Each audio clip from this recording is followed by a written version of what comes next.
Alors là, on parle d'un sujet sensible. Je vais communiquer là-dessus et je peux vous donner d'ailleurs l'exclusivité. Voilà. Effectivement, je ne sais pas d'où ça sort. On a un rapport qui est sorti de la LPO PACA. Il y a Vautour-en-Baronnie qui est là-dedans. Il y a la FRAPNA. Et on me sort un dossier comme quoi un percnoptère a été tiré à quelque part entre Buis-les-Baronnies et Sarian. J'ai vu le dossier. Je l'ai fait expertiser. Je l'ai expertisé moi-même. Vous savez que c'est mon domaine.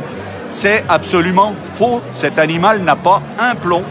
Je ne sais pas ce qui se passe, mais on en a parlé à la Fédé, on continue d'investiguer. Je vous en dirai plus à un autre moment, mais il y a vraiment un dossier là qui est incompréhensible. Je ne comprends pas ce qui se passe. On n'a pas un peu quelques pistes quand même, on ne veut pas commencer à en parler? Est-ce que ce sont des menées anti-chasse? Je n'en sais rien, mais c'est grave. Moi, je travaille avec Vautour-en-Baronnie, j'ai un vice-président en commun avec eux. Je ne comprends pas ce qui se passe. J'aurais dû être interpellé, j'ai eu un dossier très tard, alors que ça flambe. Je dis juste une chose, ce vautour n'a pas un plomb. Ce vautour n'a pas été tiré.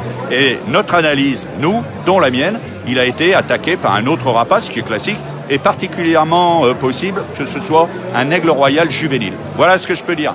Mes chasseurs sont des gens sérieux. En Drôme, ils n'auraient pas fait ça. Et si par hasard, j'avais un déviant qui l'avait fait, ça serait très mal passé.